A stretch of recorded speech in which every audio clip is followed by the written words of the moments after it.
অনেকদিন ধরে একটা জিনিস চিন্তা করতেছি যে সবারই তো প্রতিভা আছে, তো আমার কি প্রতিভা আছে? তো চিন্তা করে দেখলাম আমার একটা প্রতিভা আছে, সেটা হচ্ছে আমার সব কিছু মনে থাকে। আপনি একটা কথা বলে 10 বছর পরেও এটা আমার মনে থাকবে। আয় কথা বলবি না, ভিডিও করতেছি তো। ভাই কী যেন বলতেছিলাম, চেহারাটা দিন দিন ফকিন্নিকর মতো হয়ে যেতেছে। এখন কইতে পারেন যে চেহারা আবার ফকিন্নিকর মতো হয় কেমনে? হয় কারণ ওই দিন এক ভিক্ষুকরে ভিক্ষা দিতে গিয়া এরকম একটা বিপদে পড়ছিলাম। আমি ভিক্ষুকরে ভিক্ষা দিতে গেছি, ভিক্ষুক আমারে কয় তোর জাউলি কই। এখন এদিকে আমার সে পোশাক দিকে কইছে, কি দিকে কইছে? এ আমার থোপরা দিকে কইছে। এই ফকিন্নি মাকড়া চেহারা দিকে কইছে। এই ফকিন্নি মাকড়া চেহারা, এই মাকড়া চেহারা খুব বিপদে আছি রে ভাই, দোয়া করেন আমার লাগিয়া।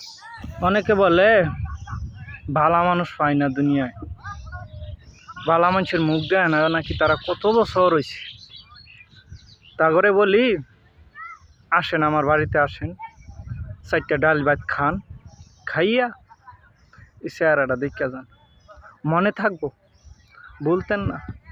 এমন বোলাবালা মানুষ আমি, এমন বোলাবালা মানুষ যাদের কোনো কাম নাই, কাজ নাই, তারা দরকার হইলে আমার মতো ফেসবুকে আজাইরা ভিডিও বানান, তাও মানুষের পিছে কুটনামি করেন না। এটা খুব একটা ভালো জিনিস না। আল্লাহ একটা চেহারা দিছে মাশাআল্লাহ। আমি যে ফকির, আমি যে মিসকিন, আমার যে কোনো টাকা পয়সা নেই, এটা কেউ বিশ্বাসই করে না। আজব, সব মানুষের মাঝে বাচ্চা বাচ্চা একটা ভাব আছে, বাচ্চা বাচ্চা একটা চেহারা আছে, কিন্তু কারো মাঝে মানুষের বাচ্চা, কারো মাঝে আবার শুয়োরের বাচ্চা। এই ফেসবুক চালাইতে চালাইতে এখন আসছি সূর্য ডোবার ছবি তোলার জন্য, কিন্তু এইদিকে কেরিয়ার যে ডুবে যাইতেছে গা, এইদিকে কোনো খেয়াল নাই। আপনাদের কি অবস্থা? মাঝে মাঝে কিছু মানুষের আন্তরিকতা আর ভালোবাসা দেখলে আমার মুখ ফুটটা কই এলেই তেমন চায় যে তুমি যে কি চিজ আর তুমি যে কয় নাম্বার লোক, এটা তো আমি জানি, কিন্তু কইতে পারি না ভদ্রতার খাতিরে।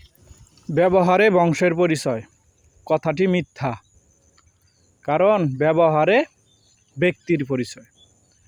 বিলিতি বংশের কুত্তাও হয়।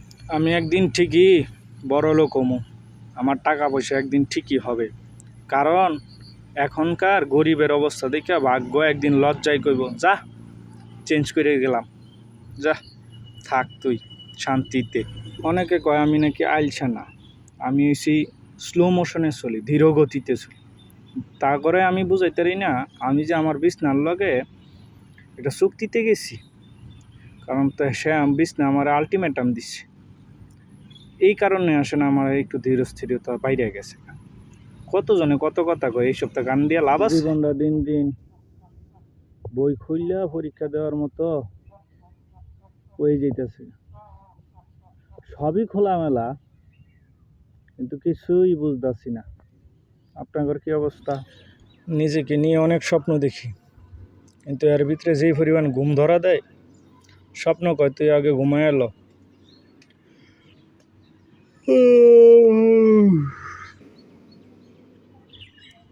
Good night. বাইরে আমি খুব দরকারি মানুষ, বাইক থাকলে কয় চৌরাস্তা যা, চৌরাস্তা থাকলে ফোন দিয়া কয় বাইকটায়, এতটাই দরকারি আমি। সবাই যখন জীবনে অনেক কিছু হইতে চায়, তখন আমি ঘুমাইতেছিলাম, আর সত্যি বলতে আমি ঘুমাইতেই সফল। Good night. জীবনে কিছু করতে হবে এই চিন্তা করে ঘুমাইতে গেলাম, যাতে স্বপ্নে কিছু করতে পারি। Good night. আপনারাও ঘুমান। সবাই ইউনিক আর আমি ডাবল এক্সট্রা। আমি কোনো কিছুতেই হার মানি না, শুধু সময় সুযোগ হলে ঘুমায় যাই। সবাই বলে আমি নাকি অকর্মা, আমারে দিয়া কোনো কাম কাজ হয় না, আমার দিয়া নাকি কোনো একটা প্রেমও হয় নাই জীবনে। বন্ধু বান্ধবে কয় তুই কি জীবনে কোনো প্রেম করছিলে, কোনো দিন প্রেমে পড়ছিলে? আমি কই না, আমি ঘুমায় পড়ছিলাম।